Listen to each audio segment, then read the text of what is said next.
Oke, sahabat desa, sahabat tani, saya berada di Dusun Baran,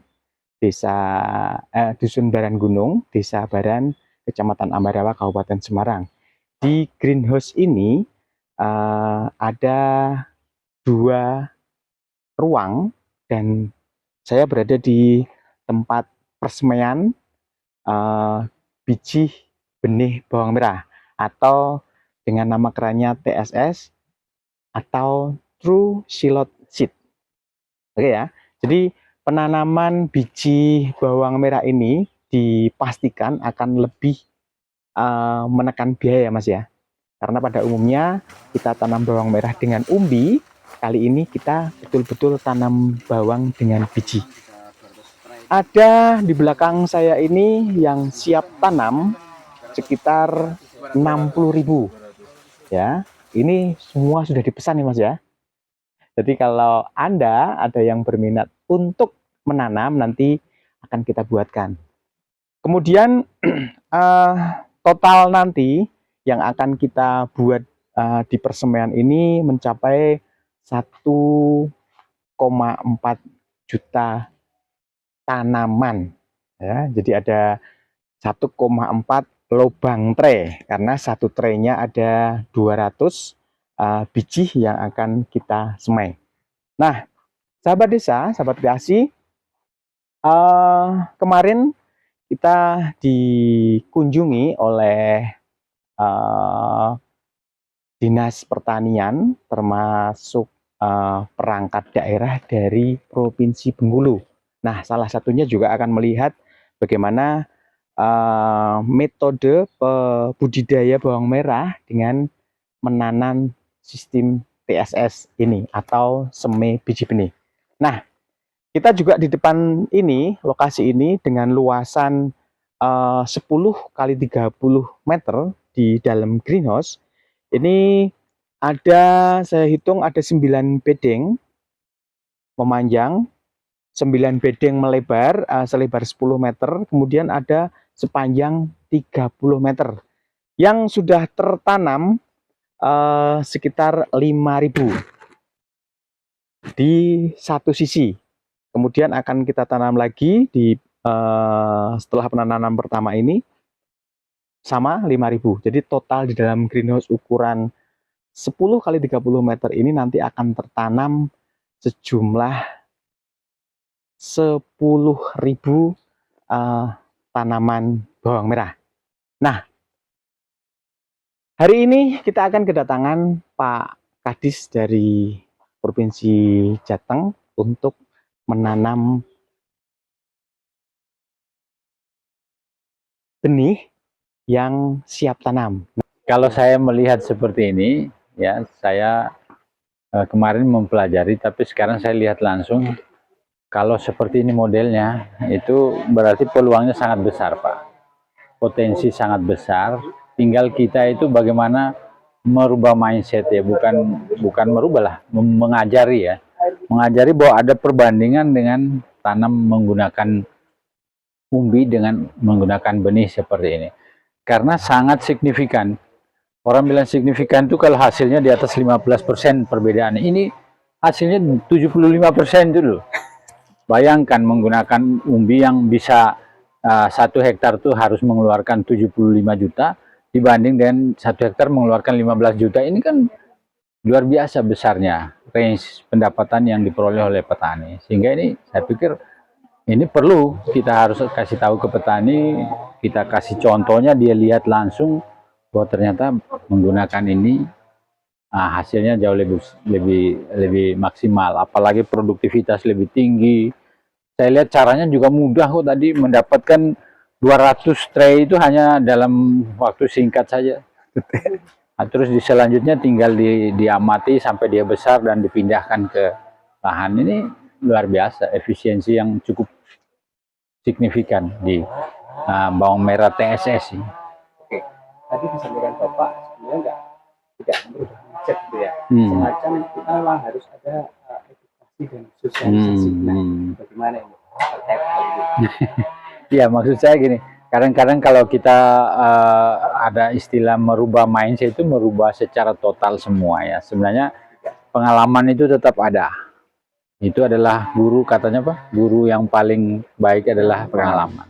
Itu tetap ada, tapi membandingkan dengan cara menggunakan metode yang baru, dengan teknologi yang baru, dengan cara yang baru, bahwa ternyata semua tahapan usaha tani itu harus dihitung.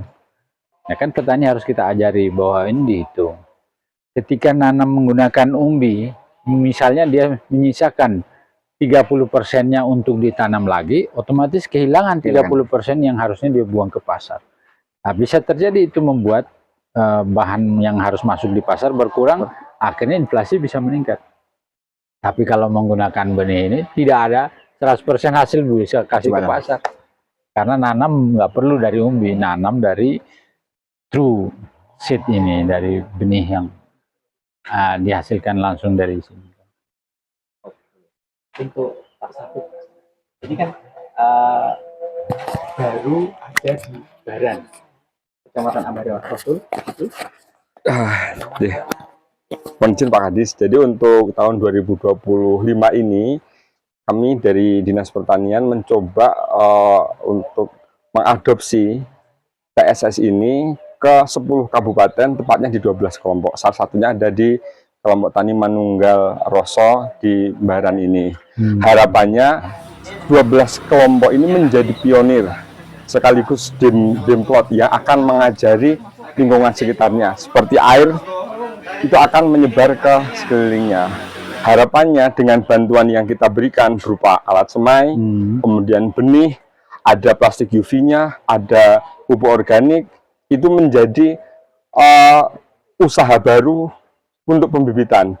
Jadi kelompok yang berminat tapi belum siap membuat bisa belajar, syukur-syukur bisa membeli. Tadi disampaikan oleh Pak Ketua, Bapak, bisa menekan ongkos produksi per tray itu berapa Pak? 10.000 untuk anggota. Untuk anggota.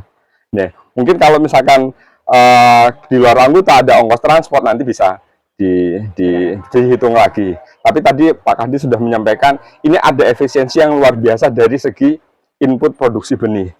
Dijual hanya 10.000 atau per cabutannya hanya di 60 sampai 70. Kalikan dengan 1 hektar itu 200.000, hanya kurang lebih 15 juta. Hari ini benih Bapak Sunan di 70.000. Ini adalah momentum yang tepat Bapak, yang harapannya produksi bawang merah ini akan stabil sepanjang waktu, sepanjang tahun. Artinya tidak ada kendala dari ketersediaan benih. Kita tidak memaksa petani untuk berubah seperti ini, seperti yang diarahkan Pak Kadis. Tapi kita memberikan alternatif solusi pada saat umbi mahal, pada saat umbi kurang bagus, ada solusi alternatif untuk menjaga produksi, bahkan bisa meningkatkan pendapatan. Seperti itu, Pak. Oke. Pak Kadis. Ya. Nah, ini di sini kan diperlukannya sebuah sosial media. Ya. Masuk penggawa-penggawa dari Dinas Pertanian atau BPL juga. Nah, sosialisasi semacam ini sepertinya menjadi satu hal yang sangat penting karena ini sesuatu yang baru yang harus diketahui oleh masyarakat petani terutama. Dan kita di Kabupaten Semarang itu punya potensial, baik itu sumber daya manusianya, geografisnya, kemudian tadi kreasinya. Nah, ini kira-kira bagaimana dengan kolaborasi untuk mengangkat tentang pertanian ini, Pak? Ya, saya kira saatnya pertanian itu tampil dengan bantuan media. Dari teman-teman media itu harus bisa meliput ke pertanian, bila perlu sampai ke petani, Pak. Karena apa? Value, nilai yang paling tinggi dari petani itu karena dia nanam. Kenapa selalu orang bilang, oh saya nanam nggak berhasil, petani nanam berhasil? Karena dia nanamnya pakai hati. Jadi oleh karena value-nya begitu tinggi, maka kita perlu sampaikan ke media. Misalnya ini, dia tanam dengan begitu efisiensi yang begitu tinggi, kemudian dia jual ke ke pasar, harga misalnya tadi disebutkan misalnya 25.000. Petani bilang ya sudahlah, enggak apa-apa, jual 10.000 sajalah. Kan itu nilai yang luar biasa dari hatinya petani. Tidak apa-apa jual, karena hitung-hitungannya mereka sudah tahu bahwa oh, 10.000 saja sudah untung. Nggak usah lah ngejar untung sampai 25.000 terlalu besar. Itu nilai yang paling luar biasa dari petani yang harus diangkat oleh media. Nah, kita sama-sama kita sosialisasikan, makanya saya bilang ke teman-teman media, udahlah, pertanian itu punya banyak hal yang bisa di-share ke semua orang. Karena apa? Orang bilang dari lahan ke piring, setiap hari orang duduk, siapa yang nggak makan tiap hari? Pasti dia, pada saat itulah dia harus ingat bahwa ini adalah semua adalah hasil karya dari petani yang dibuat dari dalam hatinya. Nah, itu kita harus mengapresiasi. Oke, terakhir closing statementnya Pak untuk Ya. pertanian subur. Saya mengatakan bahwa Jawa Tengah ini luar biasa. Jadi Jawa Tengah itu harus berpikir, kalau kemarin saya mengatakan bahwa orang menggunakan istilah think globally, act locally, artinya berpikir secara global tapi berlaku, bersikap, melakukan sesuatu secara lokal di tempat kita, maka itu sama dengan kita berpikir seperti presiden untuk memberi makan ke seluruh dunia, karena kita menjadi sumber pangan, tapi kita berlakulah seperti petani. Karena kita action di lapangan langsung, kita membuat tanaman dengan sebaik-baiknya. Ini pesan yang luar biasa. Mendukung sepenuhnya apa yang dilakukan atau diperintahkan oleh Pak Presiden dengan melakukan yang terbaik di lahan masing-masing. Gitu. Bertani untuk negeri merdeka. TSS mudah, murah, menguntungkan. Wah. Terima kasih.